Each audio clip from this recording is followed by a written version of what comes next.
So, Victory Day.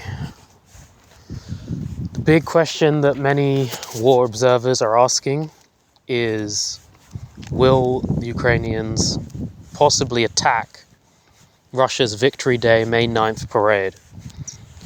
So why would they do this? I mean, it seems the obvious thing would be that it would be a massive escalation given the current proposed 3-day truce, which Zelensky seems to have denied or rejected anyway, but mainly the presence of many world leaders. So far, in the run-up to the Victory Day, there's been several drone attacks by the Ukrainians on Moscow, the Russian Moscow region, and other regions as well, mostly with drones. So far, they seem to have been somewhat repelled. It seems to me that the Russians have taken steps to up their air defenses in the run-up. But it's certainly an interesting scenario where, it's not just a case of Russia being attacked. I mean, this would be several world leaders from several important countries. Countries like China, I think Brazil, various other countries, not just global south, but other countries. And obviously, now we have the Serbian president, Vučić, in Moscow. I think Fico is going to be there too. So it's really just an interesting question, will the Ukrainians, attack sort of an area where world leaders are going to actually be present, as well as, many Russian important figures, including Putin himself. Will they attack? Now, they could attack Russia somewhere, right? Like they've kind of been doing. They could attack some infrastructure, but not necessarily the parade itself. That's one option for the Ukrainians. Sort of game theory it out. In that option, they sort of put out a sense of strength, or they will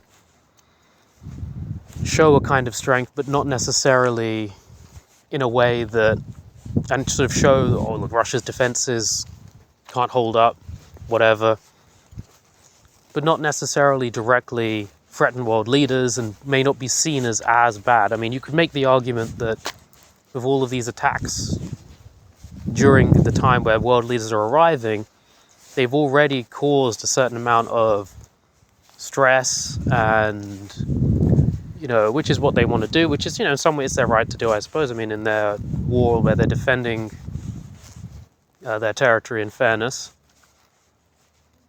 that's, how they perceive. But they've already caused shutdowns. They've already caused problems in various airports. So you could kind of argue that, that ship has kind of already sailed, that they've been in the eyes of many of these leaders, and therefore the countries they represent, that they've already sort of kind of attacked them in a sense, maybe not directly, but certainly indirectly. It seems to me that the European media doesn't really address this at all. I mean, it's, we're in the UK, for example, they celebrate Victory Day on the 8th, so we had that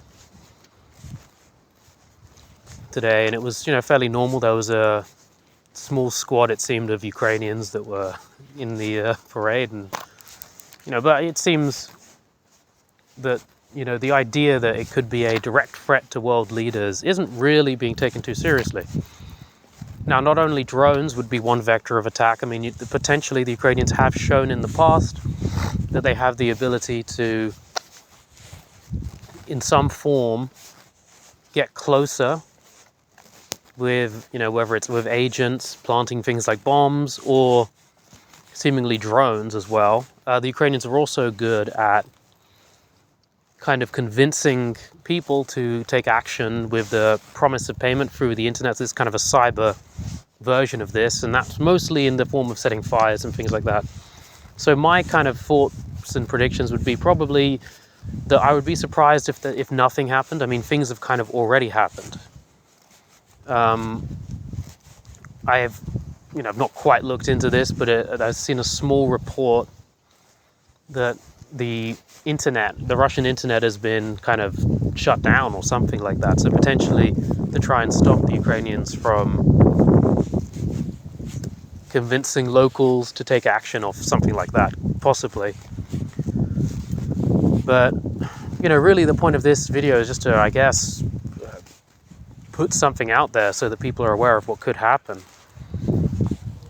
It could be a sort of massive and controversial event. I mean, in some ways I hope that it isn't that way and that this prediction would be wrong, and I don't really think that any major injuries would happen or anything like that. I don't think the Ukrainians would directly attack, Red Square or whatever. I mean, but, it seems to me that the Ukrainians are in a desperate position. I mean, if we get back to the kind of the main point of this channel, which is to look at the strategic situation, we have the Russians in kind of a slow burn general advance. They have all the advantages in terms of logistics and firepower, and they've been using it. The Ukrainians are taking more losses, and in general, the Russian army is, they're adding new corps and armies. In fact, some of them are based in Karelia right now, but seemingly they're going to eventually be used to reinforce what the Russians call the SMO. And in general, you have the Russian system, because a war is really system versus system, becoming more efficient, becoming more well trained, and having tighter kill chains and the time and ability to call on support fires, sort of from drone to artillery to infantrymen on the ground, and just coordinating these movements. The Russians are improving in a rate that the Ukrainians don't seem to be improving at. And the evidence for this would be the kind of casualty exchange that we can see, and we can estimate that, one of the ones that people don't like to use is the exchange ratio of, for example, corpses or prisoners. It's always largely in the favor of the Russians. I think the last one I saw about a month ago was something like on the round of 22-1. Granted, that was, a little bit anomalous. It's not usually that much. But I think it is reasonable to assume that these exchange ratios are correlated with the respective casualty ratios actually in the war itself, in general. So the kind of picture you have is a Russian army that's more well trained over time, and a Ukrainian army that's increasingly reliant on kind of almost untrained conscripts. I mean, I don't want to downplay it too much. Ukrainian army is certainly one of the most fearsome armies in the world today. It's got a lot of skill and and all that and equipment, but right now compared to what it was a couple years ago, most likely, it is in a much weaker shape. And so the Ukraine is in some ways in a position that Napoleon was in around the sort of 1810s, like sort of 1811, 1812, where it was Napoleon's army was very, very veteran in the early 1800s, but through the series of campaign after campaign and taking huge losses, by the time you get to sort of the final few coalitions that end up defeating Napoleon, his army was increasingly made up of raw recruits, whereas the Allied armies were able to leverage their larger resources in general and kind of match the French in terms of experience and things like that. So, the Ukrainian military I kind of see in a sort of similar way. It was kind of at its peak maybe in 2023. It had a sort of good combination of the original cadre of officers that were trained in some cases by NATO. And over time, it's been, these people that they've taken huge losses, and they've kind of been replaced by the less motivated kind of people that are getting dragged off the streets. So yeah, but to kind of keep this concise, in that environment, Ukraine is kind of incentivized to do things that are outside the box. I think the Ukrainians believe that this attack will, maybe demoralize Russia on a day that's celebrated and creates unity, to kind of disrupt that, to show that Putin's not all in control, and to maybe dissuade other countries from supporting Russia. Because if Russia can't protect these important world leaders on an important day, how strong is Russia really? I think that's the question that the Ukrainians want people to be asking. They know that the European and American media will probably cheer it on, whether rightly or wrongly. And, there might be a kind of kernel of truth in all that. I mean, maybe that will be a message that people get. But it's certainly a very risky and dangerous thing to do with, again, all of these unaffiliated, in many cases, world leaders. And I'm not sure that it's really the right thing to do, frankly, if it is done in that way.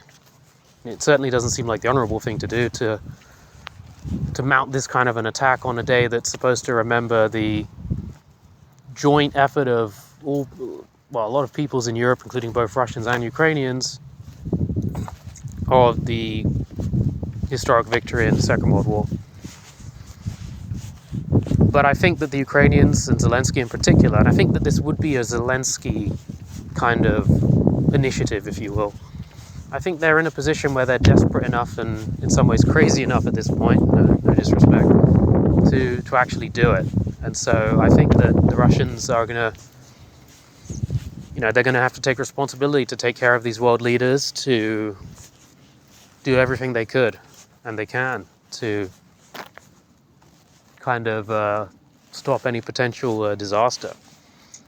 Hopefully this just actually is a completely wrong prediction. Hopefully, people watch this video, and by the time it's being watched, it was all just a kind of a nothing burger. And I do think that might well be the most likely thing. For me, it's sort of a 50-50, I would say, for something, and I'll say something noteworthy, just to make it a little bit more of an interesting prediction. I would say it's about 50-50 that something actually noteworthy happens, or nothing, or it's just sort of small attack somewhere else, or whatever. But it seems to me that the Ukrainians want to send a message. They want to undermine Russia and Putin in general, and that there seems to be motivator. But maybe they won't be able to. Maybe they don't. Maybe the Russian security efforts will block anything. Maybe they know everything and beforehand. Maybe they've got good intelligence that will figure this stuff out. But yeah, I kind of hope. I hope that it's that nothing happens, that it's less than 50-50. But for me, it's about 50-50 that something happens, something doesn't happen. But yeah, guys, I think that's it for today. Hope you enjoyed. Hope it was sort of somewhat useful or interesting, at least. Yeah, have a good day. Bye.